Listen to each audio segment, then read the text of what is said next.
All right. Hey, Facebook. So we're going to go live, and I'm alternating between, I'll probably post this on YouTube, but I wanted to see how it works going live. And so we've been doing a daily short, what I call prosperity economics lesson. This is Curtis May, host of the Practical Wealth Show podcast. And so we're going live a little bit every day because you should check out the show, but we do great interviews. But I'm so backed up. I have interviews booked, recorded up through August, mid-August. So I need to get on and say a couple of things. So we're going to do this via video. But I've entitled this short lesson, Make Thy Money Grow, the seventh law of wealth. So, and it came up, I was working with a client yesterday, and one of the things that where I teach differently, I don't feel the way I view finance and personal finance, I don't think that, people say, well, are you a wealth manager? I don't believe, I think you have to create it. And I don't think that quote unquote financial advisor helps you create wealth. You have to, we always talk about investing is about becoming something. So you've got to learn how to do something and get expert at something. I just talked about a person, one of my clients today was like, well, what should I do with this money? I says, I don't know. I'll give you some options. But, and he asked me about, what do you think about this, whatever, real estate guru? I says, great. I have no problem with that. I think your number one asset is you, but, and I've known you tried this or you tried that, but you don't finish. So there's no guru. They all are running from, guru to guru to guru. Hell, you still got to do the work. And so if you don't, so he's got some money. So I said, well, look, maybe you could take a look. I'll introduce you some turnkey providers. And so you're a good saver. So here's one. You could put up, 20 grand, get a down payment. Your credit's good. You could buy this house. This is like one of my clients bought 3 last year in Birmingham. Cash on cash return, 16, 18%, $300 a month. Now you're playing Monopoly. You just landed on, what's that one? On Baltimore Avenue or Mediterranean. You say, look, I'm gonna buy a little green house. See, you can play that game. You can buy 2 single families a month. So if you're not willing to become expert, there are ways to borrow somebody else's expertise. Okay.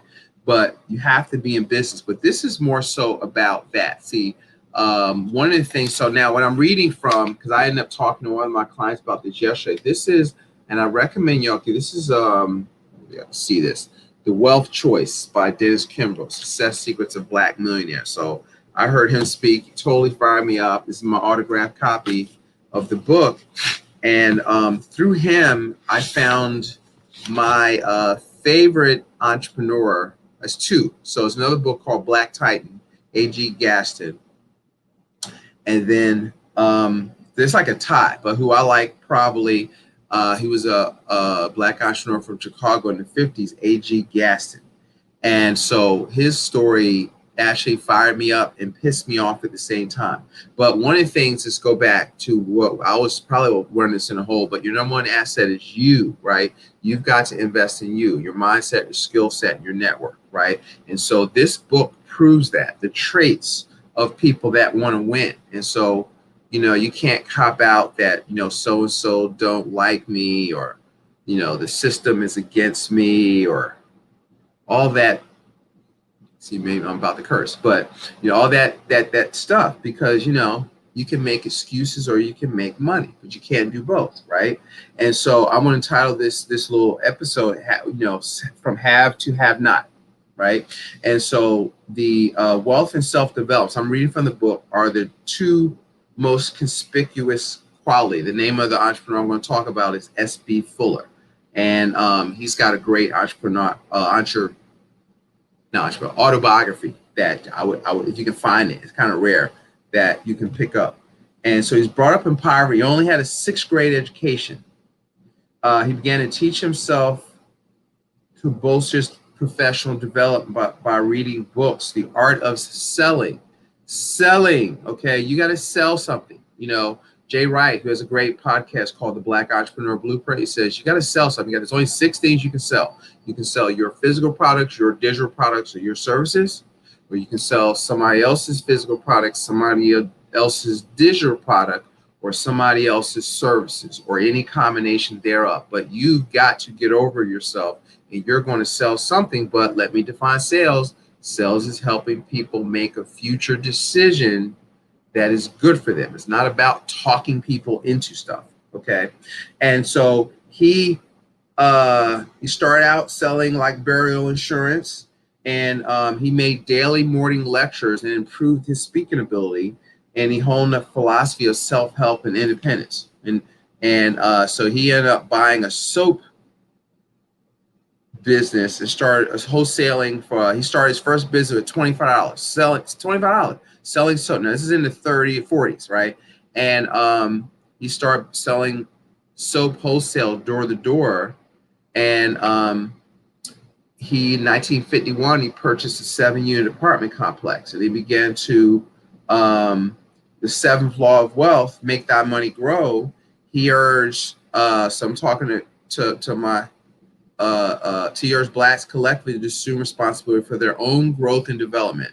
The ultimate weapon in fighting against discrimination is self-help, he urged. A refusal to remain dependent on others for your own sustenance. Dependence on others is no better than updated slavery. Okay?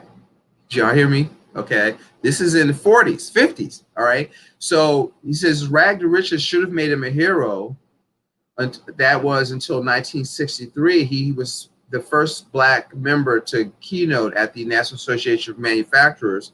And I'm going to read a couple quotes from him because this fires me up and pisses me off at the same time. So wherever there are people, there's progress. Whenever there is progress, there are problems.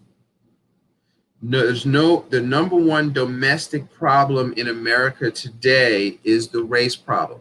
See, folks, all this stuff, these riots, this ain't new stuff, okay?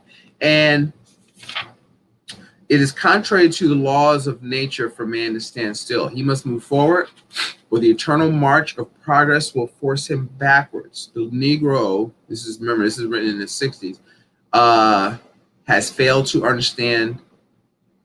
He believes that the lack of civil rights legislation, this is before Dr. King, and the lack of integration has kept him back.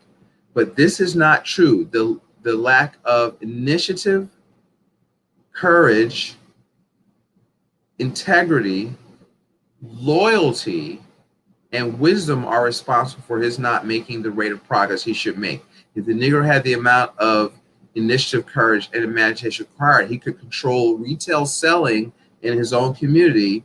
A lack of understanding of the capitalistic system. What is capitalism?